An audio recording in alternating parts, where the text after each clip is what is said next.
you know, there's so much legislation, not even Rhode Island, just on attacks on the sex industry and period, that a lot of our networks don't know how to track a law. And I didn't know how to do this years ago. I had to learn how to do it too.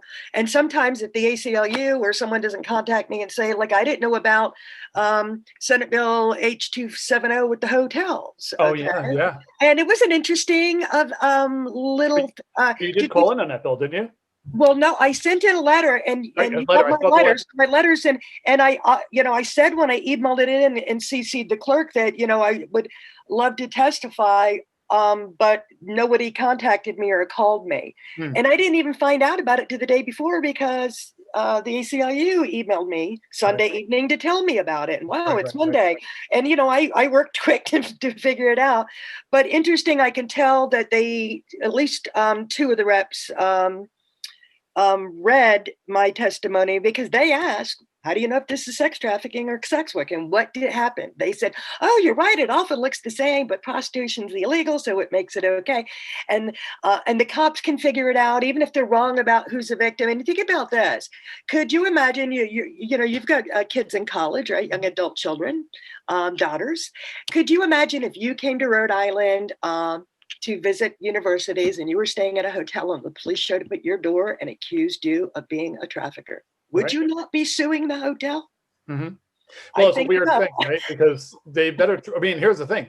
I kind of feel like they wouldn't do that to me because I present a certain way. And I think they would do it to somebody else that might have been a professor somewhere, a little darker skin. My actual daughter were of a different race than me, or daughter maybe had a couple tattoos or something, or something else, right? Then I could see that going really weird, right? And that's And then right now we have all these poor displaced homeless people in hotels. So that, we would also create, but what I loved is the one rep then went on to say, well, and they were like, oh no, the hotel would not be required to report it. They're just required to put up these signs in several languages and brainwash their employees through this. Because they won't even tell us what the training is, who's going to give the training, where's the material. We know what the training is going to be. It's going to be the same thing day one, and all of them does that.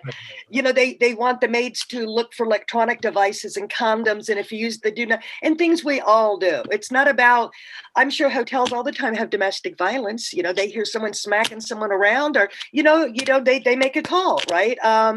Other than that, if someone doesn't talk to their wife nice, it's really not their business to interfere. I know. It's a tough thing because if someone's underage, of course, if someone's underage, yes, but how do you know that it's her trafficker, not her father?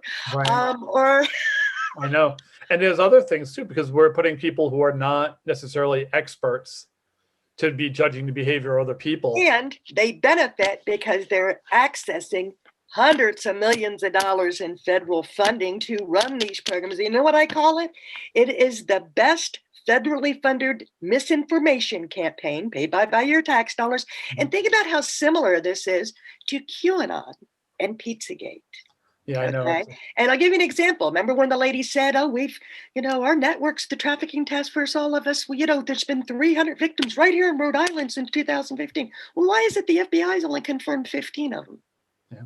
Maybe there's 300 people involved in sex industry. And also think about legal forms of sex. We can now got cam models and OnlyFans, and these people do hotel shoots, photo shoots in hotels. This is legal work.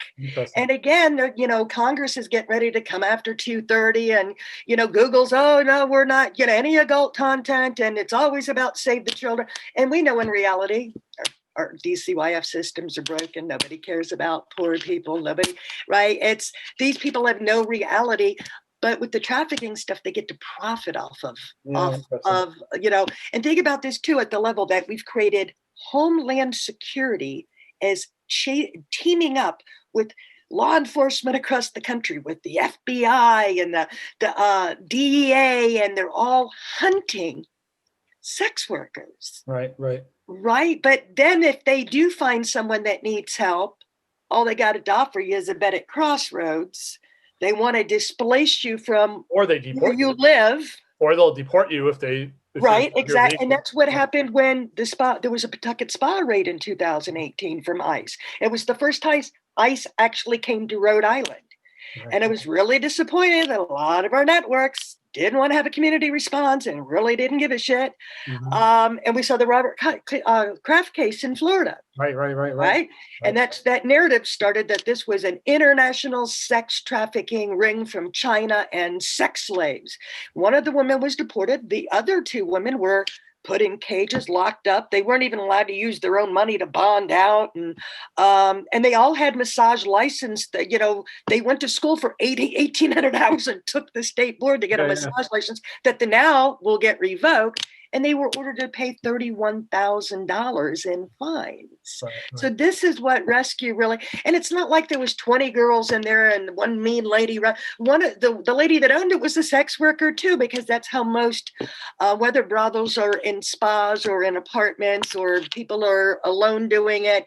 But we can also understand that you're safer when you're with other people and you're not alone. I choose to work alone, because working with someone else automatically raises everything around you to a felony. It's not a misdemeanor anymore. And I'm like, I'm just going to mind my own business and work alone.